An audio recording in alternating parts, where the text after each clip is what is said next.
GeorgeNotFound has recently gone from being one of Minecraft's most well-known and respected content creators, being in the Minecraft SMP and being friends with Dream, to now being publicly slandered all over Twitter, and 3 notable people painting him as a and a b***er. How did this happen? And most importantly, why did the accuser make up false allegations only to ruin somebody's reputation? Minecraft over the years has somehow always seemed to stay relevant. With every down period in Minecraft's popularity, it always seems to get popular again. People like Sunday, Stampy Longhead, and popular MMOs, somehow even though their channel would have a slow decline, always somehow gets a boost in views again with the game's sudden spike in popularity. And this sudden spike would be perfect for YouTubers trying to get into the niche. Dream, a YouTuber with now over 31 million subscribers, started gaining popularity in 2019 with the rise of Minecraft gaining traction again due to PewDiePie's Minecraft series. Dream saw how he could take PewDiePie's success and turn it into his own, making a video titled How to Get PewDiePie's Minecraft World Seed. Dream, taking this success, started a Minecraft challenge series that would give him his biggest break ever, and around this time, GeorgeNotFound would start his own YouTube channel, starting in 2019 with a time-lapse of Enderman destroying 50,000 diamond blocks. Though this wasn't really important, George would get his huge break when he was featured in a Dream video titled Last to Leave Circle in Minecraft wins $1,000. George after this video would continue to feature on Dream's channel as a friend, being in Dream's Minecraft Manhunt series, and even a video where George participates in a Mr. Beast-esque video by Dream. George, getting his name out there with the rising Minecraft YouTuber Dream, would upload his POV of the Minecraft Manhunt series and made a name for himself. George 2 years later would even feature on the popular YouTube group channel the Sidemen in their 2022 charity football match. Not even a couple months later, George would even feature in a Mr. Beast video, growing his reputation and popularity to even further heights. The rules are simple. You can't push someone, and yeah, that's it. I've got nothing on the schedule. I can stay here forever. George was on a never-ending rise, and his career didn't seem to be leaving anytime soon. Although, with the rise of false allegations in the Minecraft community in the last couple of weeks, that would all change.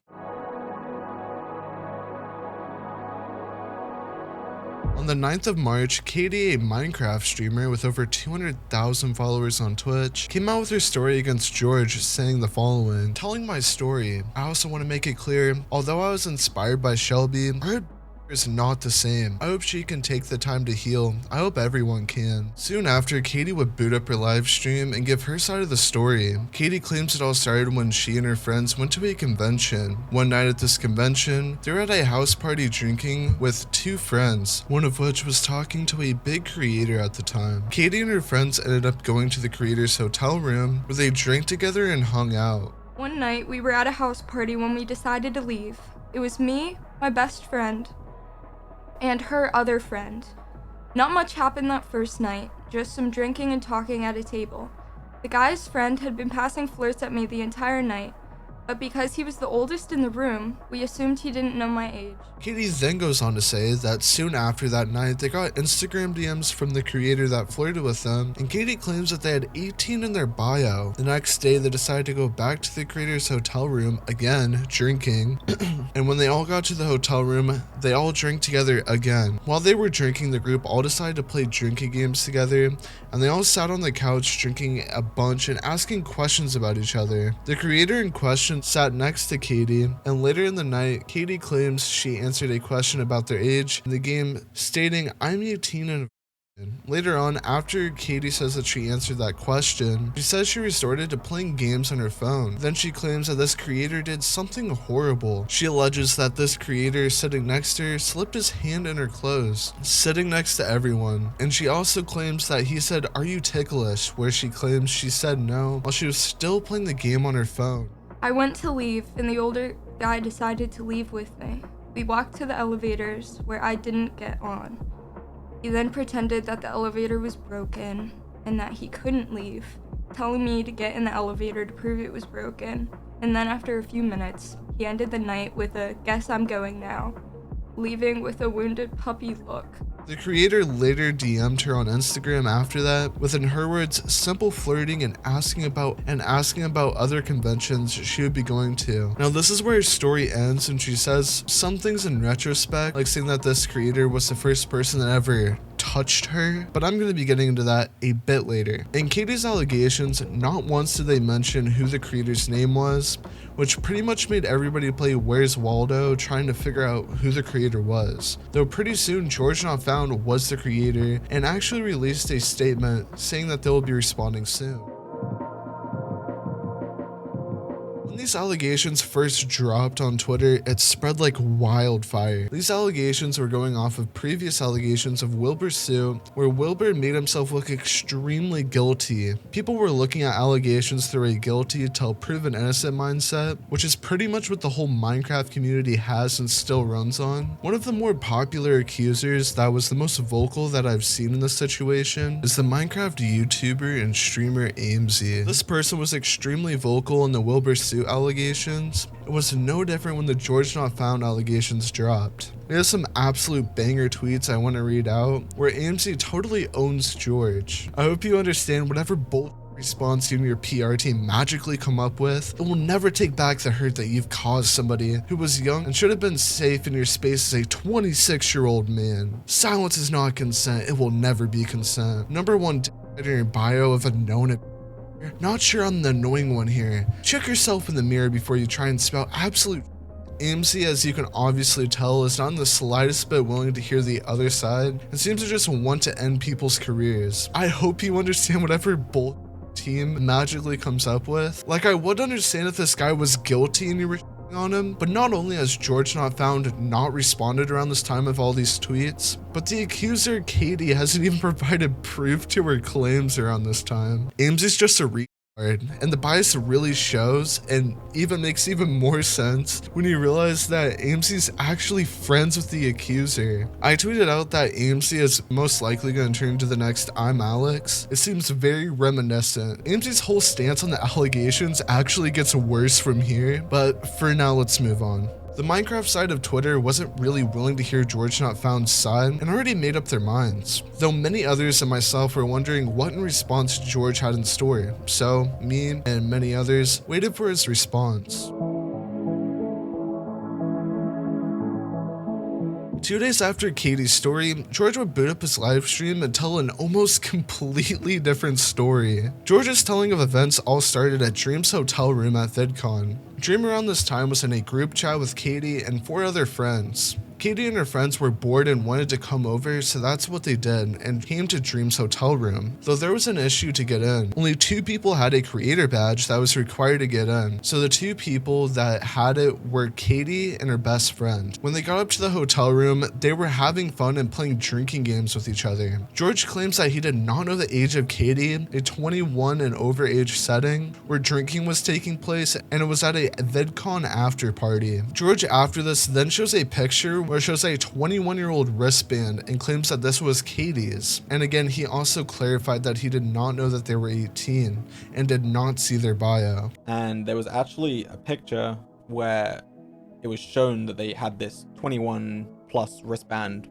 on one of their wrists. So from my perspective, it's a bunch of 21 plus year olds hanging out. I have no reason to think otherwise, other than her Instagram bio, but I just didn't see it. The second time George and Katie hung out was in Dream's hotel room again after coming from yet another party. And somehow Katie got all of her friends in this time into the hotel room. They started to hang out, and George claims that Katie and her friends insisted that they play the drinking games.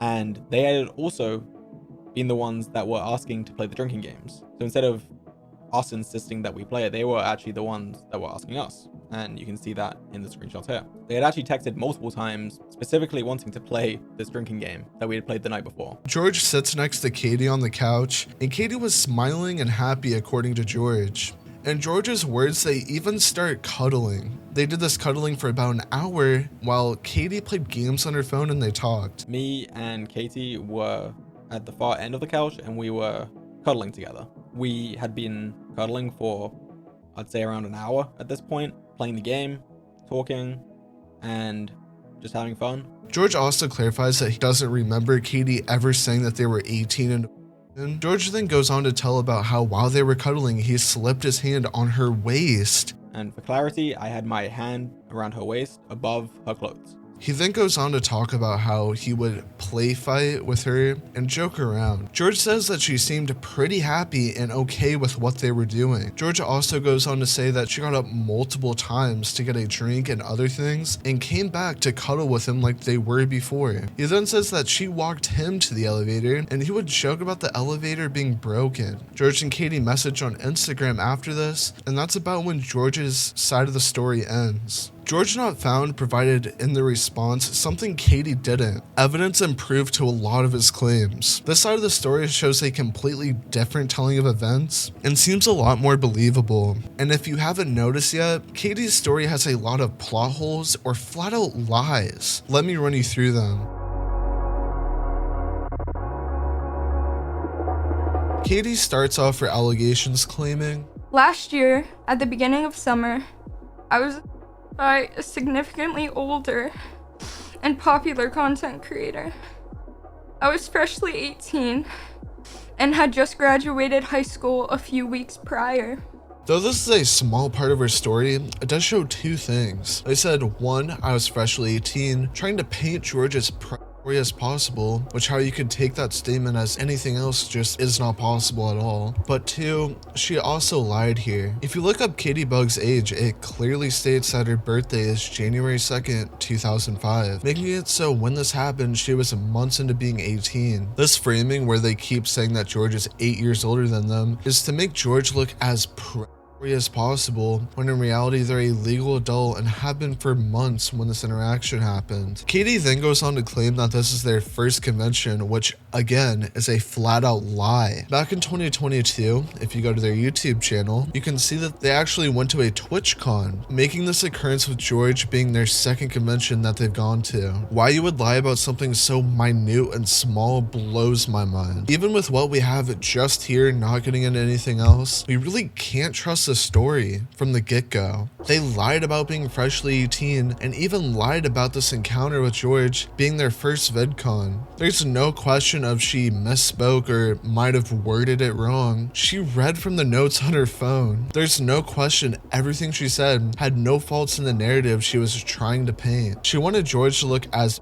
as possible, even though this age dynamic is not important at all. And for what exactly? Well, she claims she was sitting next to him and he slipped his hand under her clothes while she was playing a game on her phone. Not once did they mention the context George gave, where he claims that they cuddled for an hour before this. Why you would leave out such important context as you cuddling with him for a straight hour before this happened doesn't really make sense. And well, simply put, they did this because, again, they're trying to make George look as malicious and as as possible. Kaiti even lied about George and the YouTubers insisting on playing drinking games. It's literally the complete opposite. Clay, what was the app you were using for the most likely to game? It's my secret app that you can only access on my phone with me, you know. Wow, shut the fuck up, I'll find it. Okay, we're going to the hotel right now to steal your phone, you want to play that game from last night. After George released his response, Kaiti responded and holy does she look even worse. This is extremely long, so I'm just going to give you the cliff notes and give my thoughts. For now, this is what I have to say. He admitted to touching me, that I was drunk, that I verbally didn't consent. In my mind, the conversation is over. He said, silence does not equal consent, yet. Never got verbal confirmation from me. Chose to move to a act on the couch where everyone was hanging out without asking. I don't know how those two facts coexist. How can I consent when there's no question? How can I consent when drunk? Right off the bat, this is just completely delusional, and I'll explain as we get into it, but the more we hear the explanations in response to George, they look so much worse, and we really start to understand what actually happened here. There's one part of this response I want to get into first, as once you hear this, their entire narrative falls apart. A lot of the touch was initiated by him, probably not realizing it. I mean, he was literally spooning me from my left as I faced Ghosty to my right. Now, if you're a loser incel, which I bet most of my audience is, no offense, y'all are great. Let me explain the definition to really make it clear and paint a perfect picture of what was actually taking place. According to dictionary.com, it states, spooning is a form of cuddling where two people lay on their sides with one person back against the other's chest. In this position, the two people resemble two spoons nested together in a drawer. I think regardless, you definitely are showing some interest in this person if you're willing to do this with them. Kaiti never stated this happened before their main allegation happened. In their response, they state, a lot of the cuddling he may have felt was personal, but was just me being drunk. Everyone on the couch was doing the same thing, all drunk, close together, but I get it. I was drunk. I didn't think cuddling automatically meant it was to turn.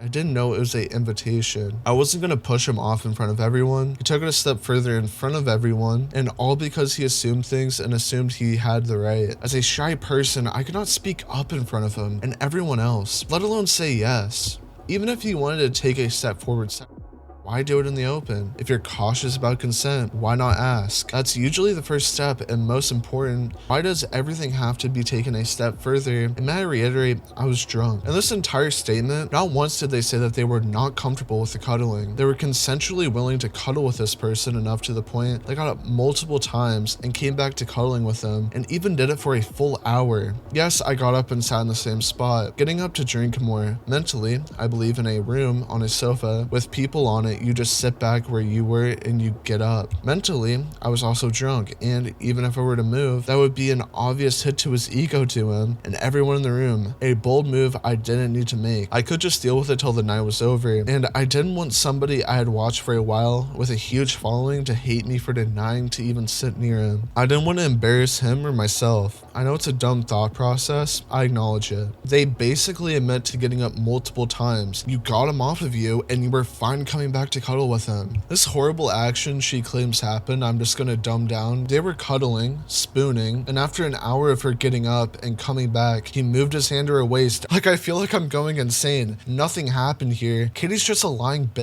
The only thing I can even give Kaiti is that George claimed that they were wearing a 21 and over wristband, though it turns out that may not have been hers. Kaiti claims it was her friend's, and if you go to her YouTube channel and watch her vlog of VidCon, I couldn't find a single frame where she is wearing this red wristband. Though again, because I need to clarify, this virtually changes nothing. Kaiti is a legal adult. I'm sorry if I look bad here, but I really don't care that a couple of 18-year-olds were underage drinking with some YouTubers that happen to be older than them. I think these allegations are, well, completely false. There's no question that this was only made public to ruin George's reputation. There's one more thing from Kaiti's response I want to read because I think it's absolutely hilarious. I also want to note that those who make fake allegations to deplatform somebody or to seek attention are scum. You are the reason people chose not to come out with their stories. You are the reason there is distrust in coming forward about these situations. I hope you rot. I find it funny when people say victims do this for clout, because I can promise you, anyone who has come forward about something like this knows a large sum of what you receive in endless hate, and it becomes what you're known for. It's the price you have to pay to speak up. By Kaiti's own logic, she's scum, and they're right. People like Kaiti is the reason why actual victims don't come out with their story. So with this horrible response where Kaiti looks horrible and George in the grand scheme of things is completely off the hook, what do you think George and Dream did? Take the W? No, they made their situation like completely worse. Dream after Kaiti's response would go onto Twitter and for some reason act like it's completely over. I think that George left that night feeling the same way that I did. And I think that that's just as fucked up as the fact that I didn't know. I think that the problem lies in that George didn't know, and he should have known. Dream in this Twitter space for some reason acts like they've just lost and have been proven wrong, which is just completely insane. So I guess I'll reiterate. I'm sorry, Kaiti. I really am. George for some reason also backed down on Twitter. I don't know why. Since reading Kaiti's newest post, my perspective on the night and my overall conclusion has massively changed, as she introduced new information that I was not aware of at all before. I have much more to say, but for now, Kaiti, I am sorry. I'm so sorry. I really hope you can hear my words and try to understand that I did not have any bad intentions. That does not change the fact that you were hurt. I'll be saying more soon. This whole tweet like just blows my mind. Like, you literally have this evil woman dead to rights where you can prove she's a manipulative liar that wants to ruin you, and you're apologizing? For what? Cuddling with an adult? You're retarded.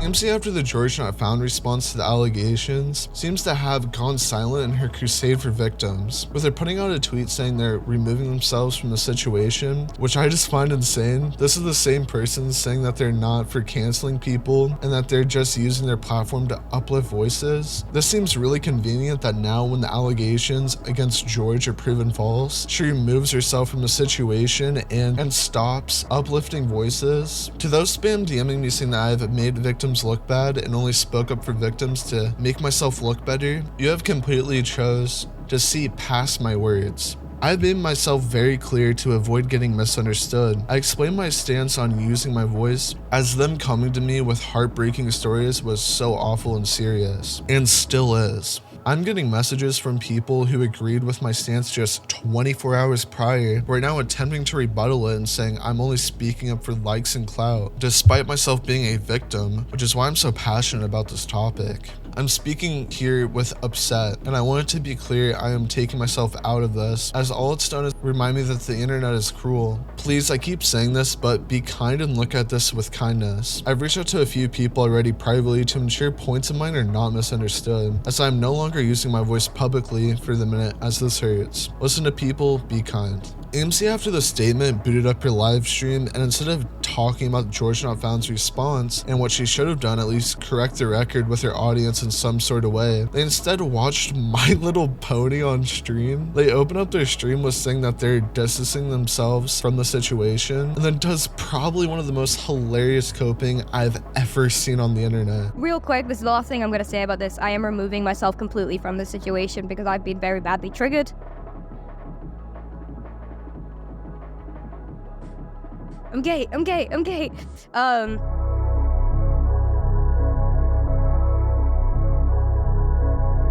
George, multiple days later, ended up actually responding to Katie yet again. There's some things that George goes on to disprove, where Katie again is just a complete liar. George starts off the video clarifying that his tweet was not an admission of guilt or him backtracking. First of all, I just want to make it clear that my tweet that I put out after my first statement wasn't somehow admitting to guilt or completely backtracking on what I originally said. My perspective had changed due to new information that Katie had provided, so now I'm just going to go over Katie's new statement and talk about what she had to say. Then on he repeats himself on some stuff I've already mentioned or disproved, so we're just going to get into anything I didn't cover thus far. George talking about how Katie's friends were the ones that wanted to play the drinking games like we've mentioned before, and you can see even in these messages before Katie got there that they were flirting with George. She was messaging me, bantering about whether or not I would actually be there or not, and that made me think that she wanted me to be there. But I don't know, maybe she didn't care and she just wanted to see the other creator. I think these messages are very important to the discussion because it shows how much it seems like Katie liked George. George then goes on to claim that the screenshot isn't real and talks to the person they claim the screenshot is supposedly from, where they say that there's nothing bad that happened that night.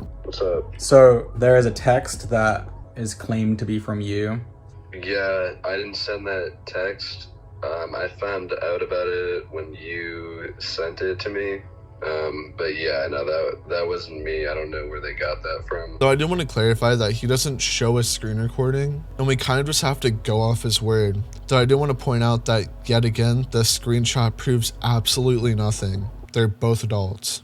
George then goes on to talk about not asking for her age, which I find completely stupid. Why you would apologize for talking to somebody who is legal makes no sense at all.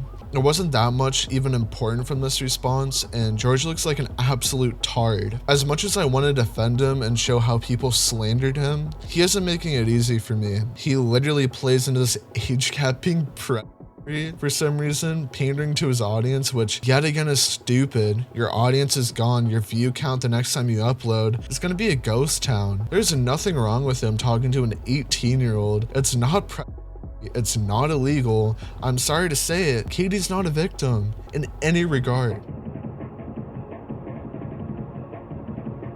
In conclusion, CaitiBugzz is a manipulative liar who tried to paint George as a primary sexual abuser when it's just not the case and not true. George, on the other hand, is incredibly stupid and for some reason conceded to an 18-year-old cuddling with a 26-year-old is though I think George is a I still think it's fair to say that these are false allegations and need to be talked about. And I think it's important to point out that the 18 and 26-year-old age gap isn't wrong, even though George conceded. I think anyone with common sense would know that that's just insane to even entertain. But without wasting any more of your time, it's been Amos.